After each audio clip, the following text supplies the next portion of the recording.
What is up, guys? It is DMG here, and today we are going to be looking at what could be a new meta formation in FIFA, and that is the 4-2-2-2 or the 4-2-2-2. So I actually found out about this formation because a viewer told me about it while I was streaming, and during the stream and then off the stream afterwards, I did use that formation a little bit more, and it did turn out to be very, very good. So thank you to that person, to that viewer who recommended it to me. And if you guys want to see me stream, I am live on YouTube and on Twitch, so make sure to follow me on Twitch and to like and subscribe on this video. Now, moving on to the formation and tactics, this is obviously what it looks like in game. This is the team I use. We have obviously the defense here. That's pretty much the same. We have Chan, Delaney, defensive mid, Diaz, Salvio at the outer attacking mids, Rashika and Shan at striker. So I did review this team as well. It's a very good team overall, but I do want to talk about obviously the formation and the tactics today. So this is the tactic that I use for the 4-2-2-2.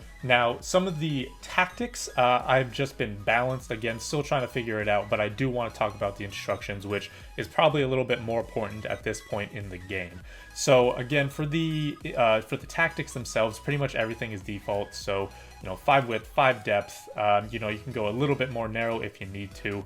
Again, the width, players in the box, everything is just essentially on default. But when it comes to the instructions, and I'm also going to be talking about the players themselves and the positions, that's when it starts to get a little bit more important. So starting with the defense, we're going to have obviously the center backs on just balanced everything, no need to adjust there. The left and right backs are going to be stay back while attacking. Now, normally I actually have them on balance attacks when I do certain formations. However, for this FIFA, because the attacking AI is better, because the attacking movement and the urgency in the attack is a lot better, I feel as though we don't need nearly as many people in the attack as we did for previous years.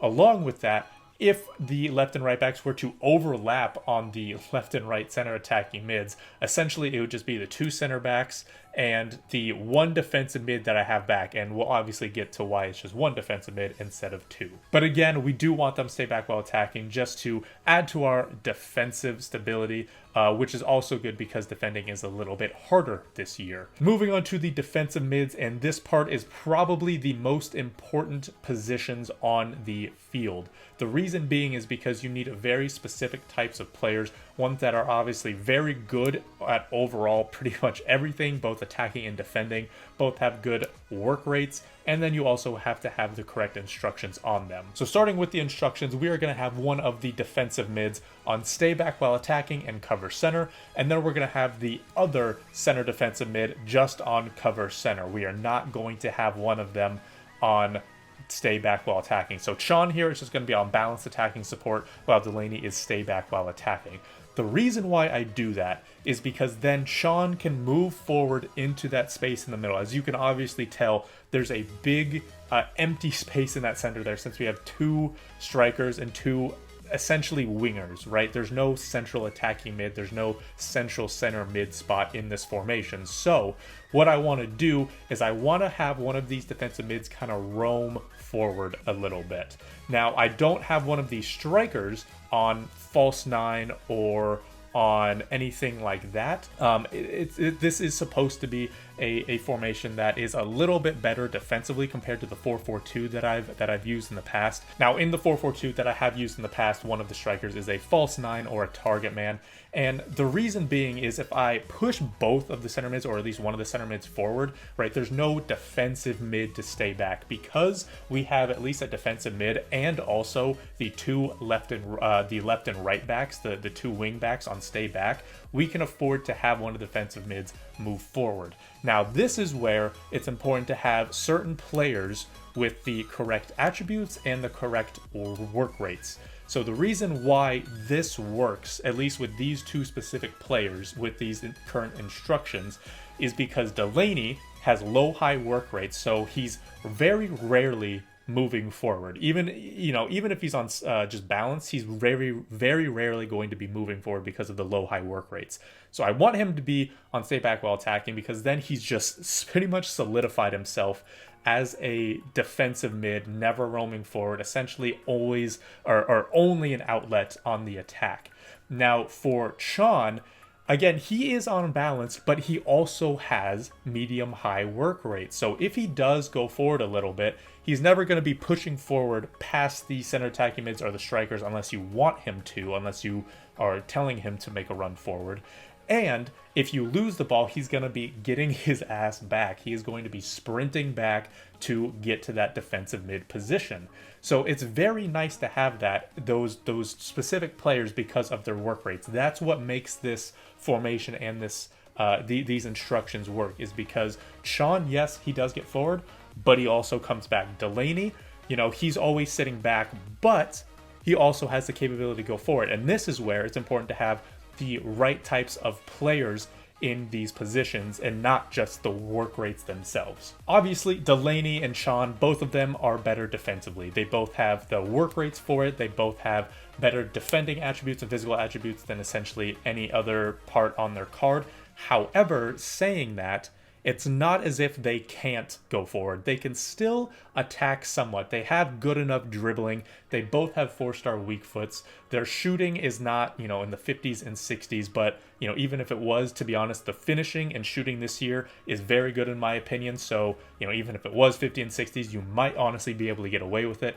But, it's better than that. So they both have abilities to go forward. Both of these guys can go forward and go back. They both have the work rates for it. They both have the physicals and just the defending stats to defend. So again, like I said, this specific part of the field is very important for your players and for the work rates for this formation and instructions to work. Next up, we have the center attacking mids. Now, I have both of these guys on balanced everything. The reason being is because I've noticed that these center attacking mids, they are essentially as wingers, right? They do essentially play as wingers, which I like. I do appreciate that.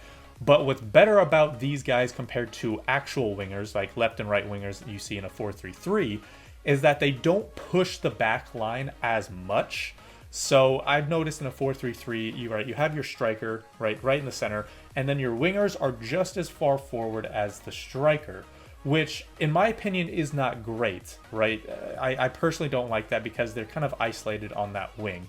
The center attacking mids, yes, they are wingers, but they don't push all the way up right next to the striker. They're not in line with the striker. They do come back a little bit more, which again is something I really, really like. And what that allows as well is for them to cut in to that center space. We've seen that attacking AI is better this year, so we know that diagonal runs are going to be happening more and more, so they can make those runs into the center. The left and right backs, while they are on stay back while attacking, can still overlap occasionally, and then those center attacking mids will cut inside. Now, in terms of their importance on the field, I actually don't think they're that important, to be honest. While you obviously want the best players at every single position, you could get away with using some cheaper players in the center attacking mid roles. Now, as I said, they don't push all the way up right next to the striker. They're not in line with the striker, but that doesn't mean they're not putting pressure on the left and right backs. They still are doing that. So because they're essentially, almost acting like a martyr and kind of taking themselves out in a way, so then the left and right backs have to mark them, they're not involved as much. So again, you still want the best players possible, but if you're debating between a 50k player and maybe like a 5k player, you could probably use that 5k player because, again, the center attacking mids are not involved nearly as much as the strikers or the defensive mids. Finally, we have the two strikers. Both of them are going to be on stay central and stay forward. However, one of them is going to be getting behind and then the other is going to be balanced. Now, it depends on which one you want going in behind. Personally, Huang Chan is not as good dribbling wise or passing wise as Rashika, plus Rashika has 4-star skills.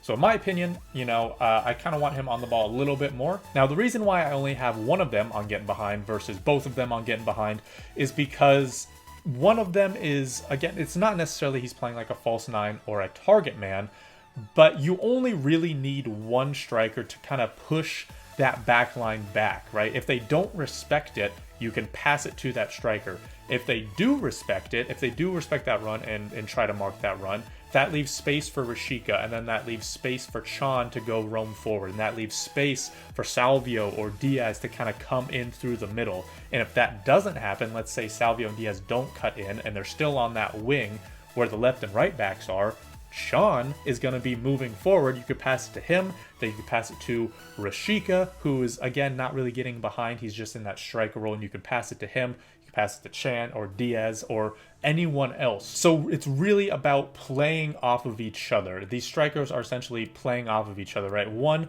is better at finishing, so I want him to push the back line and get in behind. He's also much faster than Rashika. Now, at the same time, Rashika is still scoring goals for me, right? He's still doing well, but he's just playing off of that striker, right? As I said, you have players who are still going to be marking Chan here, or if they don't, you can pass it to him. But if they do, Rashika is essentially kind of playing like a center forward or center attacking mid because Chan is pushing that back line back more.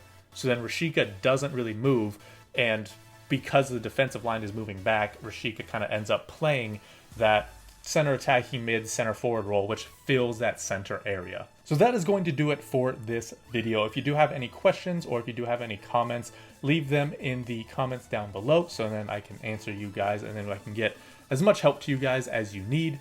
But like I said, that is going to be it. Thank you guys so much for watching. This has been DMG. Peace.